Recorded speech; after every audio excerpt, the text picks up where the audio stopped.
Welcome to Biohacking Beauty, the podcast that unites beauty, biohacking, longevity, and wellness, all in the hopes of improving your cellular function.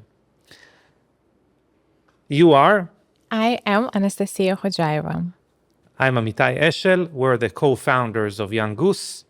And this is another mini bonus episode where we answer. We just launched the Blue Peptide Spray, which is a product that we've worked on for a very long time. We're extremely proud of it. Mm-hmm. We had a long podcast talking about Methylene Blue and NAD mainly. And our employees prepared more questions about the supportive ingredients there, which are, I would say, they're as cool as the hero ingredients. So today we have a mini episode answering their questions about GHK-Cu. Yeah, and if you liked what you heard today and you want to take action on that, you can go to younggoose.com, use the code podcast10 to get 10% off your podcast. I'm kidding, your purchase. Okay, Anastasia, do you want to start kind of firing off some questions? Yeah, yeah. I think let's start with the beginning. Let's start in the beginning. What is GHK-Cu? GHK-Cu is a natural peptide. It's not a synthetic peptide. Mm-hmm. It's naturally occurring in our body. And it binds copper and it tells our fibroblasts to ramp up their activity and to repair, rebuild, mainly to create more collagen, elastin, and hyaluronic acid. Yeah, very cool. Yeah. Well, the next question we had was, how does it boost collagen? But you just said it stimulates fibroblasts activity. It's really cool because it does it on a direct way. It activates enzymes that increase collagen synthesis, but it also acts on collagen and elastin genes and upregulating the expression of those genes. So it works on the epigenetic level and on the enzymatic level. Very, very cool. Yeah. And I think when people hear GHK-Cu, like next to it is always like wound healing. Mm-hmm. So how did it come about? How come, it got notoriety in that? Well, it does three things that are associated with wound healing, but it's more like damage response. So it's not only if you got a cut, it could be if you got burnt by the sun, it could be even a response to your skin being bombarded with pollution. So first, it signals tissue repair. Just simply signals your tissue to invest more energy, if you would, more currency in repair. But it also does a very similar thing as far as vasculature. So it is angiogenic. It increases the growth of blood vessels. And third, it improves cell recruitment. So it recruits more cellular function. It brings more cells to the area, whether it is, growth factors, many other ones. Yeah. I remember like 2 years ago, you cut your eyebrow really bad in jiu-jitsu, and you were actually just loading up with GHK. So you were injecting it, you were applying it topically, and now you don't have a scar. And when we went to emergency room to stitch up that torn brow, the surgeon said you will have a scar forever. Yeah, she also did a really bad job. So but she kind of wanted to set the expectations. Yeah, I am not good. If anyone, so this could be like a yucky before and after, but if anyone really wants the before, we want the photo. So, yeah. Yeah, no, and I'm just, it really is a miracle kind of peptide for wound healing. So it's also a very small peptide. So the challenge is with a lot of peptides, you'll see like very large numbers after peptides, or you'll see basically that they have a lot of letters, which would imply that they have a lot of amino acids connected to one another in a row. So GHK, the Cu, by the way, is for copper because it's bound to copper, but it has only 3 amino acids. So it's extremely small. And this is why it's so bioavailable for topical formulations. Correct. And technically, it's considered a bioregulator. So lower than 4 amino acids is considered a bioregulator, which is, it has a few characteristics, but it mainly works on the epigenetic level. Yeah. I remember you talked to Natalie Needham about it. Shout out to Natalie Needham. Yeah, and we have the podcast for you guys to look back. Yeah. Actually, you guys dived into like all of the peptides that are prominent and relevant for skin health. The last question I will ask you, and there's a question from our team, can GHK-Cu reset old cells? It can. So a lot of the times when we talk about autophagy, for example, or when we talk about NAD, when we talk about retinol, which, spoiler alert, is a question I want to ask you about. We're talking about not necessarily, so basically like eliminating older cells and replacing them with newer cells. In many other words, GHK-Cu is interesting because although it also helps with that, it also helps kind of nurse cells back into youth, back into health, and that it does through that epigenetic changes it can modulate in cells. So that would lead to then fewer wrinkles, firmer skin, depth of wrinkle is diminished. Also helps again with hydration because of that increase of hyaluronic acid, gene expression and production. Yeah. And there is a question that it's not wasn't put together by our team, but I remember just right now we had a comment on one of our posts. Technically, you're part of the team, so on Instagram. Okay, yeah. So there was a comment, and the comment asked what percent of the GHK-Cu we use in our formulas. And just since it's popped up in my memory, I'm just like the comment, and I think it's maybe a question that people are wondering about. I will just say that through our research, we found that 3% is like the sweet spot because you get, there's a lot of clinical data of it being very active and efficient at that concentration. But more than that, you can actually risk skin irritation. Like there are some companies that might be using 5%, and it's just something risky. Like, a lot of people can react to it. So more is not always better. And the 3% is the spot, the concentration that clinically has shown what Amitai talked about, reduction in depth of wrinkles, just overall improvement of skin quality. And less than that is where you might not get the threshold to actually it be effective. So, yeah. I agree. And over 10%, you're already talking about hair growth. And that it also applies to the face. So it's again...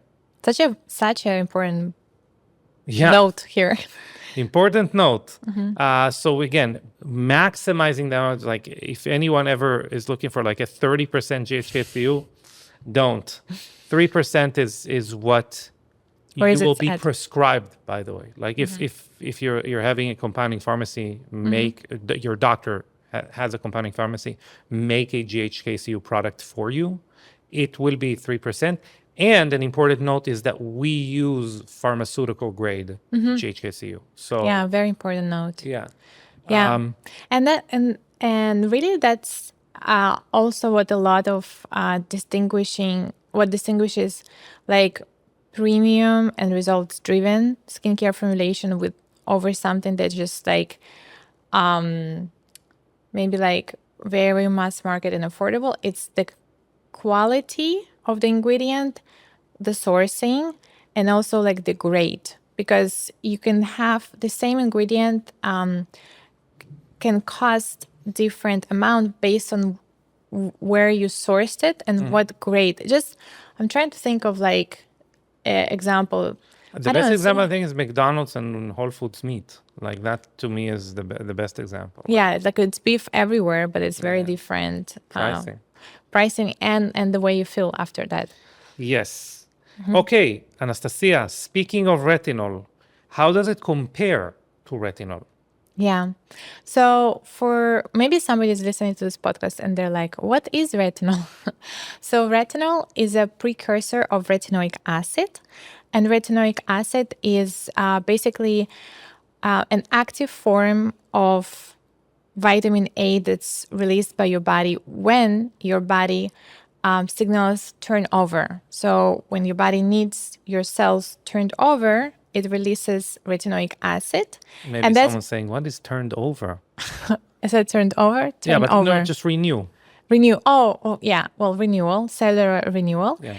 And retinoic acid is also what tretinoin is. That's one-to-one the compound. So the retinol is its precursor, and it's much more gentle.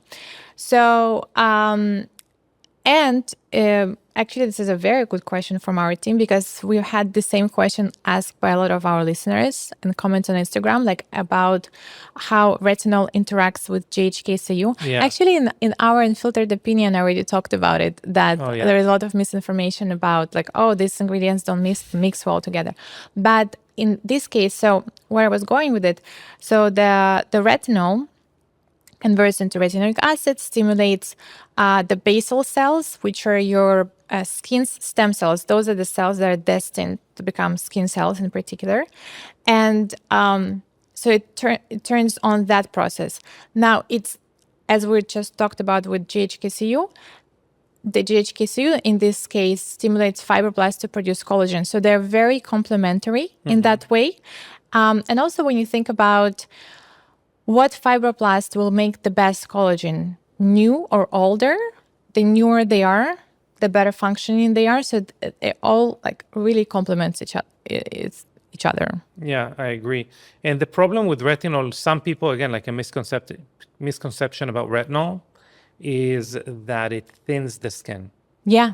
The reason it would thin the skin, it's not impossible. It's very unlikely. But the reason it would make a worse functioning skin in the long run is if you're stimulating all of that renewal without the ability to follow it up with quality. So it's not only about the quantity, it's also about the quality, for example, of collagen. You can think of, if you see like on TikTok, Instagram, whatever, new houses in countries that I'm not going to mention, not to insult anyone, that are falling apart, even though they're new.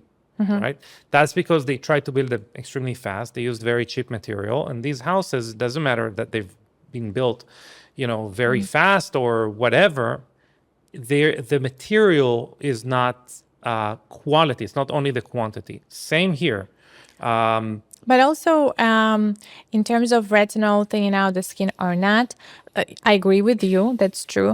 But retinol also needs vitamin C. It's like they work together, and the vitamin C needs to be in regimen. It doesn't have to be in the same product. It can be like you use vitamin C centered product in the morning, retinol at night.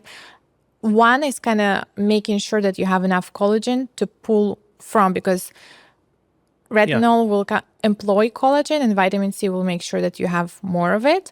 So that's one thing. And another thing is also with, like a lot of the times, what people also, what people think they experience thinning of the skin from retinol is because they see compromised skin barrier and redness. And that comes from the fact that the formulation did not include something to replenish skin barrier and maintain it. For example, in our bioretinol, we have biomimetic lipids. And that's why people, I just was interviewed yesterday by Inka Land. Shout out to Inka Land. And she was saying, listen, I've tried all retinols. She's from Finland. Originally, she has very thin Scandinavian skin. Their skin is known to be thin. That's funny. And she was saying that this is like the only retinol that doesn't make me peel, and I actually feel more hydrated. And it is funny because if you have good formulation, that's what it does. And also retinol actually, which I think we just mentioned, it turns on production of, like, it turns on the activation, position, so it turns on fibroblasts. And fibroblasts, they don't only produce collagen, they also produce collagen, elastin, and hyaluronic acid. So if you have properly formulated retinol that lives up to its potential, it will actually make your skin more hydrated from inside out. But you just need to make sure that you do have that added layer of lipids that will protect your But skin that's barrier. enough about retinol. Yeah. That's not what this podcast is about. We do have a deep dive on retinol that you can scroll back to. But they are complementary. They work very well together. Together also with vitamin C. It's not a question here in the.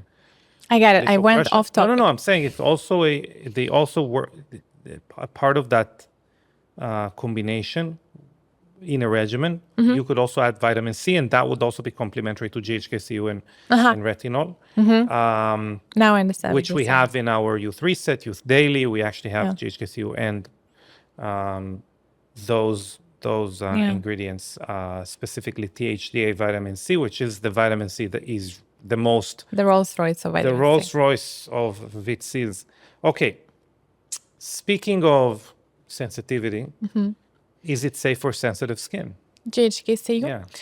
It's a good question. Again, we mentioned today like percentage, right? I think at 3% it is safe, but then it's not just about GHK-Cu. What other ingredients that you have there? Like if you have barrier restoring ingredients, something that will support your skin microbiome, then it is.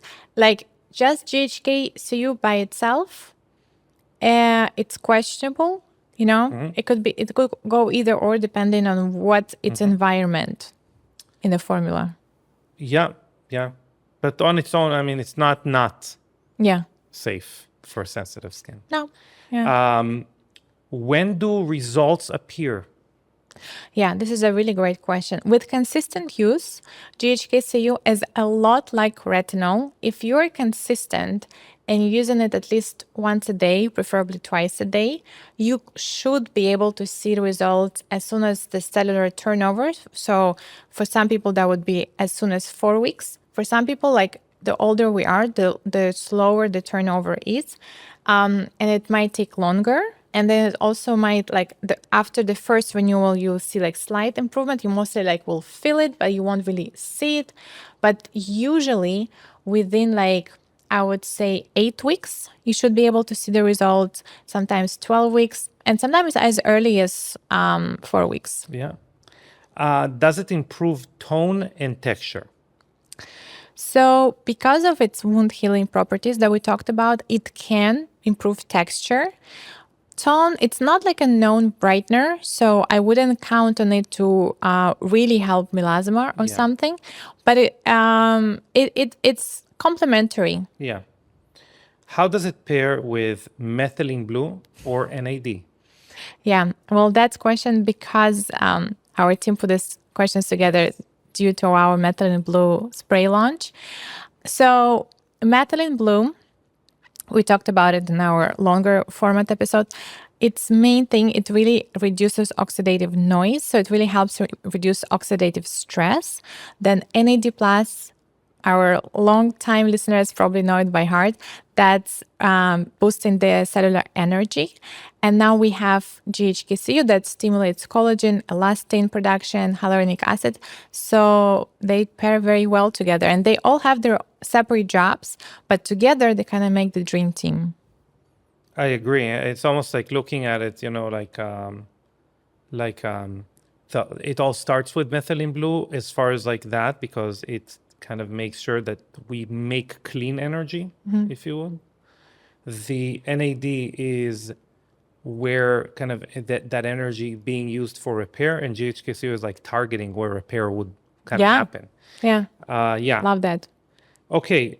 Any risks of copper overload? Not topical. Yeah. And then again, like hopefully you won't try to convince somebody to give you 30%. Exactly. Nobody should be able to. No.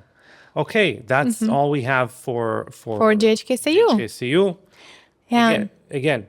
Well, let us know if this short, kind of bite-sized deep dives are helpful to you. We're always listening to your feedback. The place We're always to. listening to you. We're listening to you right now. So We are like, don't eat that pizza. if you watched Parks and Recs, we're like Grizzle. Uh, well, so yeah, but the best place to leave a feedback would be on the platform where you consume this podcast in comment section. We always check those as we're striving to improve the quality of our podcast, and we are taking your feedback very seriously. Very silly. Very silly feedback sometimes. Yes, So please let us know. And if you like it, we can do those type of bite-sized deep dives for all other ingredients. Any ingredients you're interested, put it in the comment section, and that could be next. And if you don't like my jokes and you want to save the world from me having to go and be a comedian, and you want Young Goose to do really well, you can go to younggoose.com. You can use the code Codecast 10. The code Podcast 10 to get 10% off your purchase. And yeah, leave a review. 5 stars. If you give us 5 stars, we give you 5 stars. Yeah. Maybe somebody's going to listen to it. They're like, no, I want this guy to become a comedian. So they're going to make their mission to bring our company down so you can fulfill your dream of becoming a comedian. Oh, damn it. Okay, don't do that. That's all we have for today. Don't do that. Anyway, thank you very much. And thank you, Anastasia. Beautiful as always. Thank you, Amitai. Glowing. GHK, see you. Yeah. Okay, bye everyone.